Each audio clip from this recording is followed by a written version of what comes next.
as a director, there's so many visions that come into your mind. I mean, you start to put something together in terms of tone. What was that journey like for you?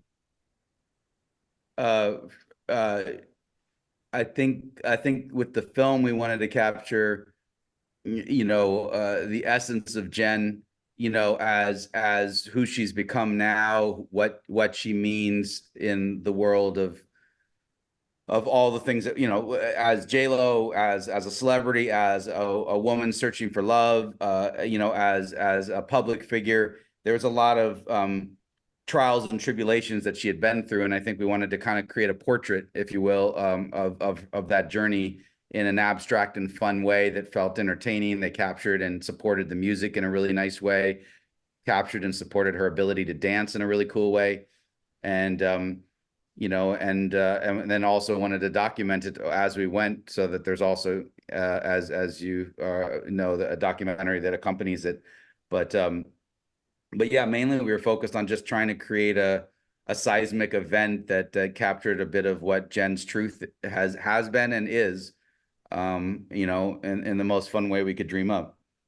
Well, I love the intimacy of shots because things have to draw you in. And I think that that's important when you're putting something together like that.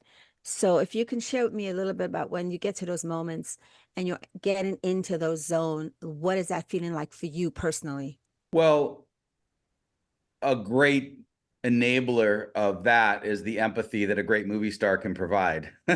So although I play a part, in this particular journey, I think it was really fascinating watching Jen get into character about this sort of biopic, but not really a biopic. Like, so she was really like a partner in crime when it came to getting in those moments and navigating them.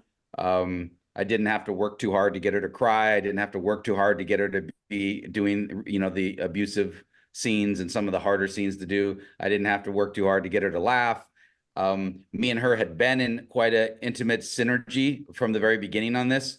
So it was a lot of, I guess, joint stakes when each shot came up.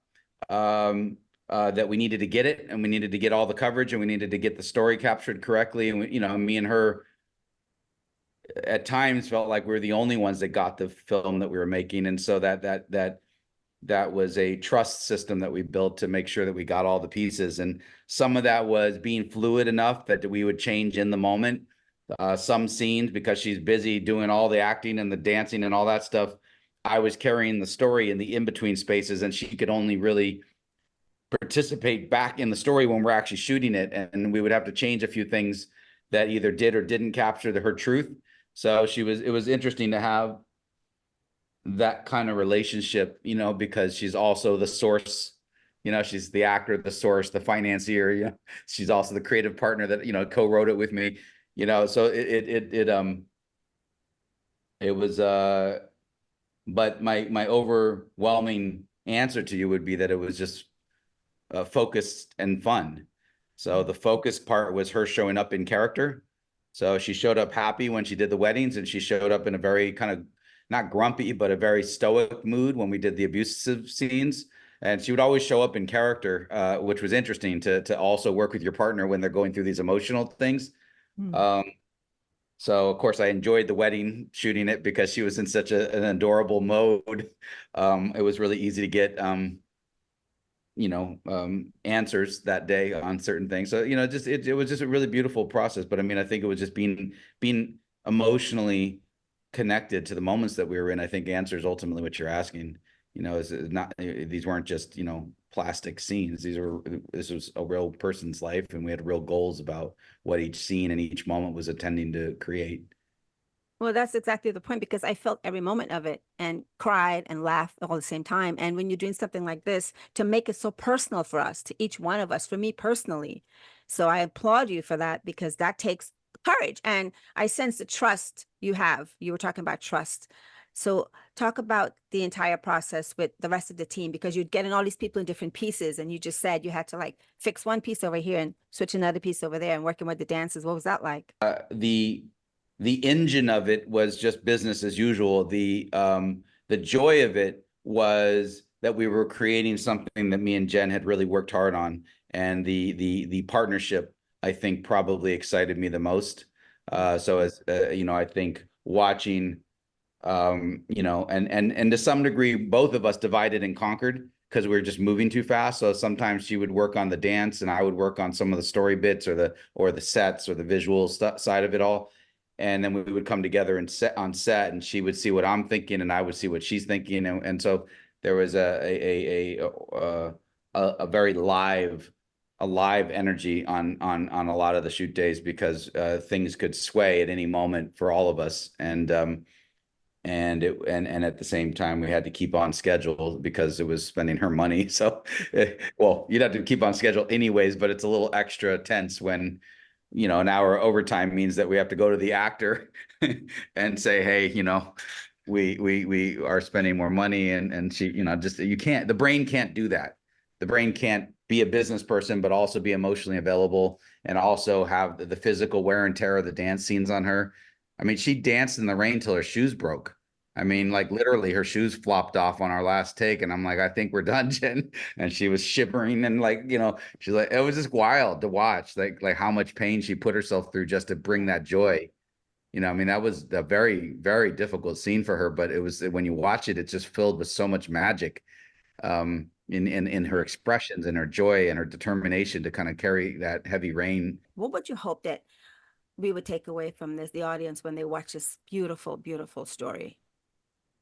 I mean, I think there's a couple of levels. In the best case scenario, I think it actually connects with somebody and can give them encouragement to believe in yourself and to do the work, even if it's hard, even if it takes forever.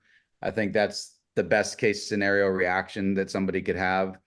Funny enough, I went through a little bit of that in making it, you know, even though it's a woman's journey in the film, it's still related to me. And I realized I haven't really given enough attention to myself.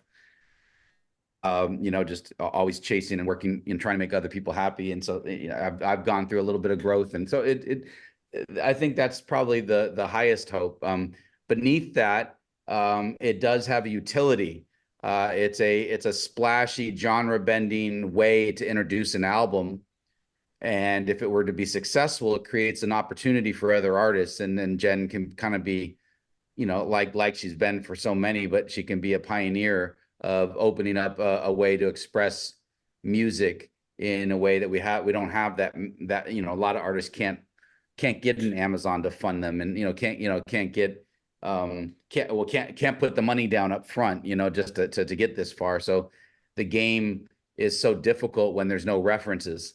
But if this were to be considered a success, then there might be references for other artists to be able to have these kinds of moments. And I think that's really important for musicians and for music itself. Music, I think, does you know, music itself is probably the most bold and the most courageous unification for humanity, like more than a lot of people, or a lot of people's influence. I don't know, it just has a way of permeating and connecting people. And so I think keeping music projects alive in innovative ways is important. And so I hope it plays a part in that journey.